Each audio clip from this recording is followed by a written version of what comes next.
Assalamualaikum warahmatullahi wabarakatuh. Shalom, salam sejahtera bagi kita semua. Om Swastiastu, Namo Buddhaya, dan salam kebajikan. Selamat datang di channel Tim Pemenangan CASN. Oke, nggak sesuai dengan kisi-kisi. Masa sih?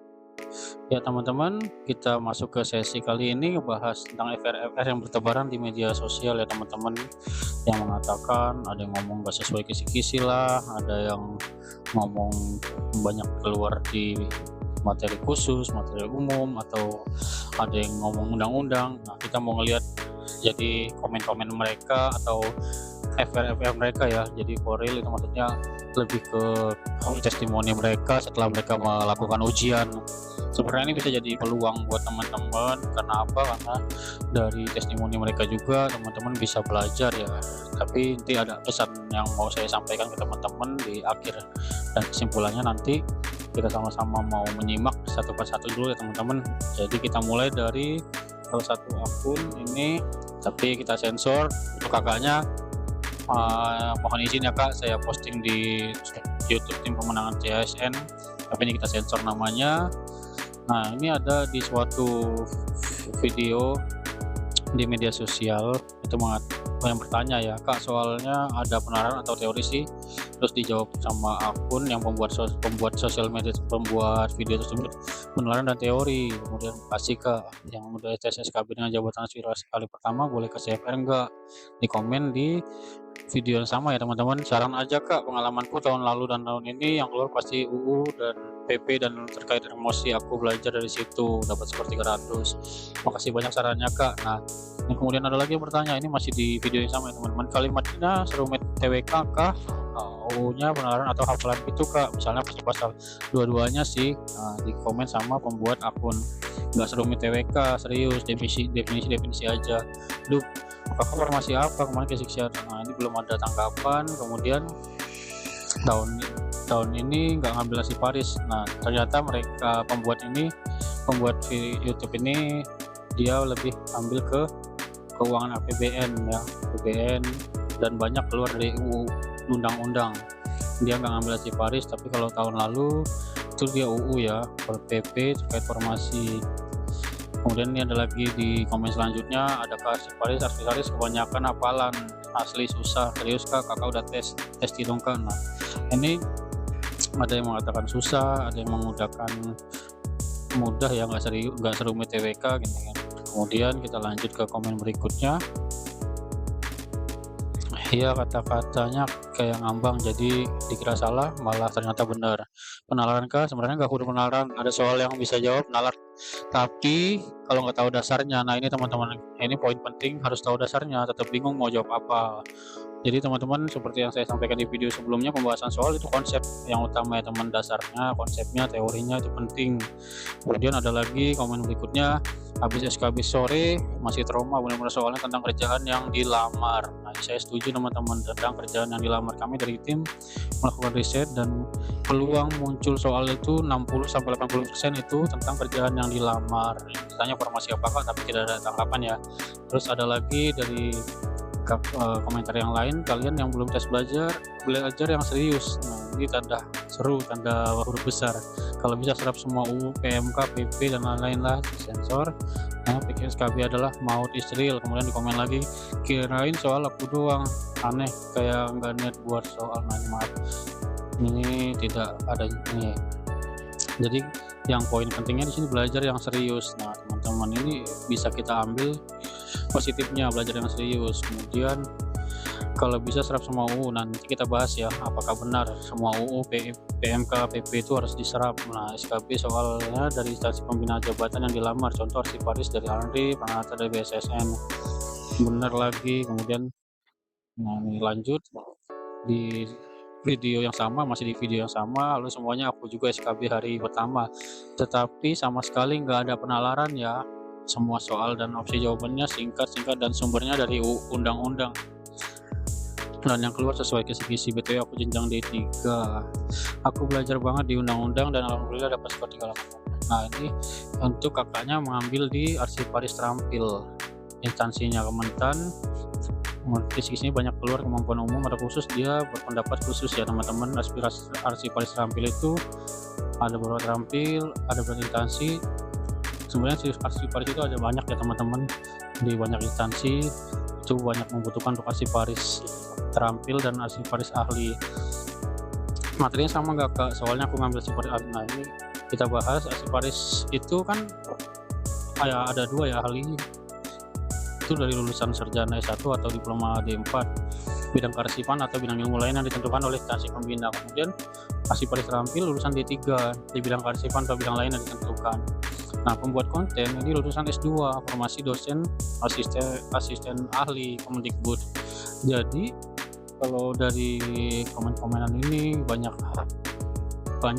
komen-komen yang masuk. Ini cuma beberapa sampel aja teman-teman. Ini dapat ditarik satu benang merah.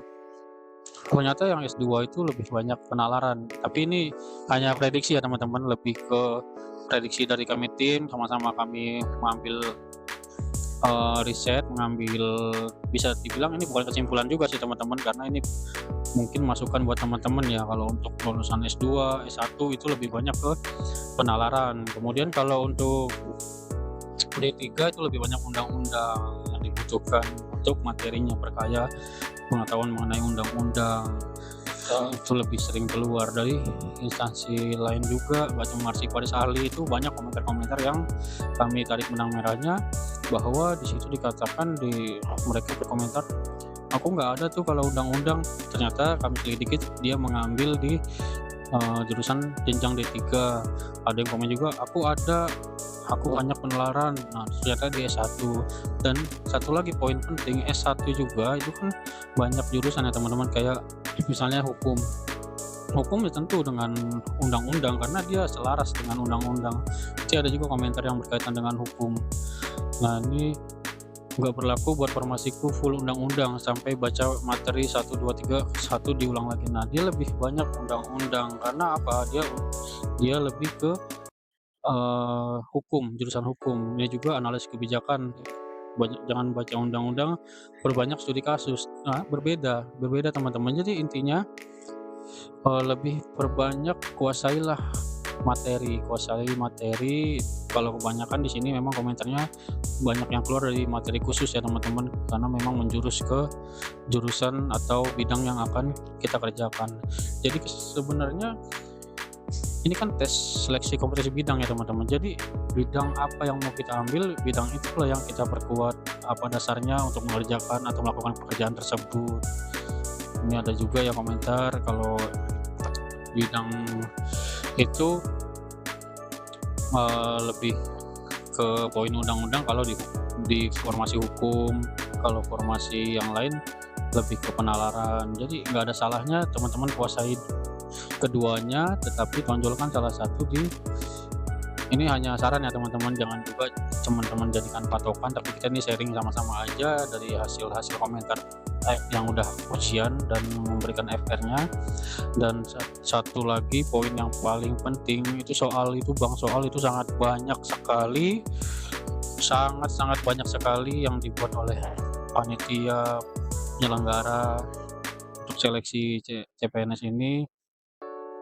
Jadi itu soal diacak, ada kemungkinan teman-teman dapat banyak hafalan, ada teman-teman banyak undang-undang, tetapi satu kuncinya materi pokok itu adalah hal dasar. Materi pokok itu yang paling penting untuk teman-teman kuasai. Nah, kita lanjut ke komen berikutnya. Ada yang bilang 90%, ada yang hafalan, ada yang bilang penalaran.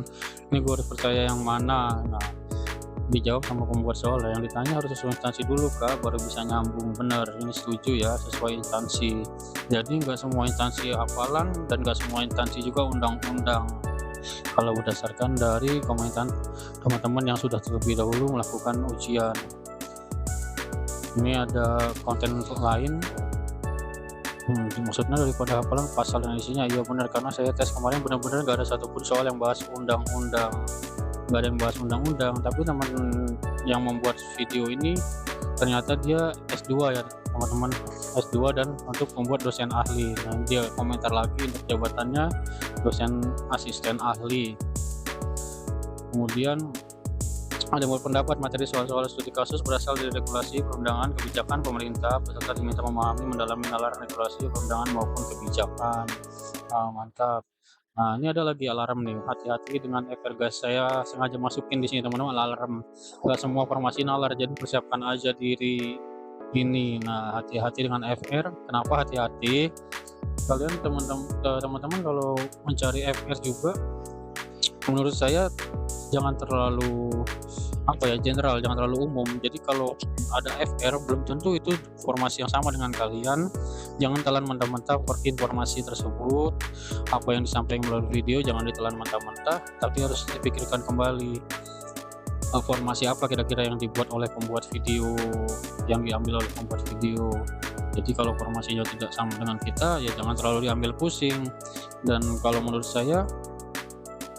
kami juga, jangan buang-buang waktu teman-teman untuk nyari-nyari di kolom komentar, nyari-nyari dan sebagainya. Tapi lebih baik gunakan waktu yang ada, yang sempit ini, yang beberapa hari lagi, kesempatan yang teman-teman kita sama-sama tunggu-tunggu untuk melakukan tes SKB, itu gunakan sebaik mungkin, semaksimal mungkin untuk belajar. Apalagi kalau ada teman-teman yang saya lihat sambil bekerja, sambil merawat anak dan lain sebagainya, itu bisa di sela-sela waktu diambil waktunya sedikit daripada scroll-scroll HP. Lebih baik HP itu digunakan untuk mencari informasi materi yang lebih lanjut. Nah, ini kita lihat konten lain ya teman-teman, video lain. Di sini model soalnya penalaran nih, pembuat video mengatakan nggak ada penalaran, SKB semua hafalan, UU, permen dan sebagainya. Terus kita gali lebih lanjut, ternyata formasinya adalah pemadam kebakaran, semua full menghafal, nggak ada satupun penalaran. Kalau peraturan yang saya dapat Permendagri, Kemenaker, Permen PU, KUHP, jadi sebenarnya tergantung formasi, kisi-kisi formasi. Benar, kami setuju ya, tergantung kisi-kisi formasi, setuju dengan pembuat konten. Jadi lebih kalau pemadam, kalau yang kami telusuri lebih lanjut itu D3 ya kalau nggak salah, atau SMA. Jadi kalau jenjangnya berbeda pun pasti berbeda. Jadi intinya balik lagi ke materi pokok atau kisi-kisi formasi masing-masing. Jangan terlalu meluas ke sana ke sini, jangan terlalu jangan terlalu heboh, jangan terlalu santai aja, enjoy aja teman-teman. Jangan terlalu mencari informasi-informasi yang bahkan mungkin tidak perlu teman-teman gitu. Tapi teman-teman lebih banyaklah kuasai materi yang di Kemenpan RB. Jadi kalau dikatakan tidak sesuai dengan materi, kami tidak setuju teman-teman. Kami sangat melihat gitu bahwa soal yang dibuat sangat-sangat sesuai dengan materi yang dibuat oleh Kemenpan RB, materi pokok itu. Jadi ada tips dan saran sebelum pelaksanaan ujian ya teman-teman. Ini dari kami, yang pertama berdoa, minta dukungan dari orang terdekat, orang tua, keluarga dan teman, bisa menjadi sumber motivasi yang baik. Kenapa berdoa penting? Sebelum ujian berdoa juga membawa ketenangan ya teman-teman. Kemudian kita nggak mampu kalau tanpa pertolongan yang maha kuasa. Perbanyaklah berdoa supaya soal yang keluar juga teman-teman bisa sanggup melakukannya, bisa memberikan nilai yang terbaik juga. Apa yang teman-teman pelajari keluar di saat ujian nanti. Kemudian poin kedua, jaga kesehatan, jangan begadang, istirahat yang cukup, tidur yang berkualitas akan membantu otak bekerja optimal. Makan makanan bergizi atau vitamin, asupan nutrisi yang baik akan menjaga stamina tubuh, kelola stres, lakukan kegiatan yang menyenangkan untuk mengurangi kecemasan. Kemudian yang ketiga, fokus, ulas kembali materi inti, prioritaskan materi pokok yang diberikan Kemenpan RB dalam soal SKB dan materi yang masih kurang dikuasai. Buat ringkasan, kemudian gunakan berbagai sumber belajar. Yang keempat, latihan soal, kerjakan soal dengan timer. Bisa teman-teman kumpulkan latihan soal dari banyak ya di internet, ada script ID dan lain sebagainya. Kemudian manajemen waktu yang efektif, jadwal belajar yang realistis, jangan terlalu memaksakan diri, berikan waktu istirahat yang cukup. Kemudian kalau ini ada saran dari guru yang mengatakan kalau sebelum ujian tuh lebih baiknya H-1, jangan dipakai paksa berpikir ya otak. H-1 dipakai enjoy aja. Jadi semua materi yang pelajari kalau di H-1 ditekan lagi malah makin berat beban yang ada di kepala. Jadi sebisa mungkin sebelum ujian inilah waktu-waktu yang tepat. Kalau ada teman-teman waktu 3 hari lagi, 5 hari lagi, sebaiknya ya saran dari kami H-1 itu jangan dicur lagi untuk materi-materi soal, malah nanti hari pelaksanaannya otaknya malah ngedrop, jadi malah capek ya teman-teman. Sudah dipakai berpikir keras, tapi keesokan harinya dipakai untuk ujian. Kemudian prioritaskan materi yang sulit, simulasikan suasana ujian. Yang keenam, persiapan mental tetap positif, visualisasikan keberhasilan. Afirmasi positif ya teman-teman. Katakan kepada diri teman-teman kalau teman-teman bisa, teman-teman sanggup, pasti teman-teman mampu meraih mimpi ini dan membahagiakan orang tua, membahagiakan saudara teman, dan membuat bangga diri teman-teman sendiri dan orang-orang yang teman-teman sayangi. Hindari membandingkan diri dengan orang lain, fokus pada kemampuan diri sendiri. Itu aja saran dari kami teman-teman.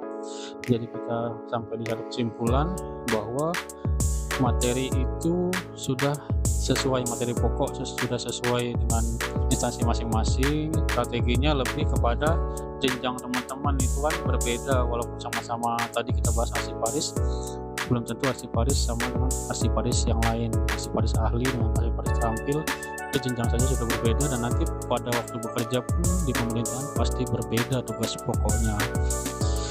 Sekian dan terima kasih dari kami tim pemenangan. Jangan menyerah dan teruslah berusaha. Salam kemenangan.